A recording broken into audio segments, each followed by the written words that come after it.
పాపం రైతుల పరిస్థితి ఎప్పుడు ఎట్లుంటుందో ఏం తెలియదుల్లా. సెన్సెక్స్ అయినా ఎప్పుడు తగ్గుతుందో తెలుస్తుంది కానీ మార్కెట్లకు రైతులు తీసుకొచ్చే పంటల ధరలు ఎప్పుడు తగ్గుతాయో ఎప్పుడు పెరుగుతాయో ఏం కథనో ఎవ్వరికి అర్థమే కాదుల్లా. ఇవాళ రేటు ఉంటుంది కావచ్చని మార్కెట్కి వస్తే ధర అమాంతం పడిపోతే పంటను ఇంటికి కొంచబోలేరు, అగ్వకు అమ్ముకోలేరు. అందుకే ఈ రైతులు ఏం చేసిండ్రో చూడండి.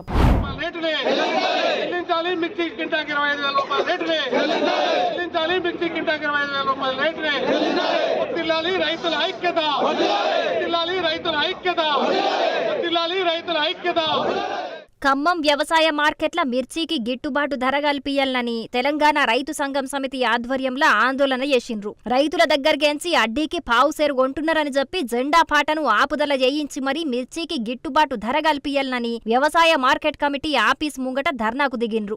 మేము రావడానికంటే ముందు 13,000 కొట్టేశారు పాట. ఇదేంటని అడిగితే మళ్ళీ పాట పెడతామని మళ్ళీ పాట పెట్టి 14,200 పెంచారు.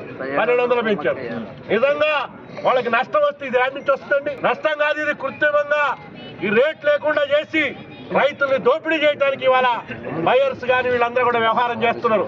అందుకని దయచేసి ఇవాళ మేము వ్యవసాయ మంత్రి గారిని కూడా ఇవాళ కలుస్తాం. ఈ మార్కెట్ దుస్థితిని వాళ్ళకి వివరించి రైతుకు న్యాయం చేయమని చెప్పి కోరుతాం. ఇవాళ మార్కెట్ అధికారులు చేస్తున్నటువంటి ఈ వ్యవహారాన్ని కూడా వారి దృష్టికి తీసుకెళ్తాం. మిర్చికి డిమాండ్ లేదని నాటకాలాడుతున్నారు. ఎవ్వరు అడగకుంటే 13,000కే కొన్నారు. ఇప్పుడు మనం లొల్లి చేసే వరకు ఇంకో 1,200 రూపాయలు పెంచి 14,200కు కొంటమంటున్నారు. బేరగాళ్ళంతా కలిసి రైతులను నిండా ముంచుతున్నారు. ఢిల్లీలో రైతులు ఐక్యంగుండి పోరాటం చేసిండ్రు కాబట్టే కేంద్రంలో నరేంద్ర మోడీ దిగచ్చిండు. అట్లనే మన రైతులంతా ఏకమై గిట్టుబాటు ధర సాధించుకుందామని పిలుపునిచ్చిండ్రు. ఎద్దేడ్చిన యవుసం రైతేడ్చిన రాజ్యం బాగుపడ్డట్టు చరిత్రలనే లేదు కాబట్టి ఇప్పటికైనా రైతులను గోసవుచ్చుకోకుండా రైతులకు మద్దతు ధర వచ్చేటట్టు చెయ్యాలని డిమాండ్ చేసిండ్రు. మరిగా వ్యవసాయ మంత్రి తుమ్మల సారు మీ జిల్లాలనే మిర్చి రైతులు గిట్టుబాటు ధర లేక బాధపడుతున్నారు. ఆరుగాలం కష్టపడి వండించి అగ్వకే అమ్ముకోవాల్సి వస్తున్నదని దుఃఖపడుతున్నారు. రైతులు గిట్ల నష్టపోతే మళ్ళా పంటలెట్లా వండిస్తారు ఏం కథ?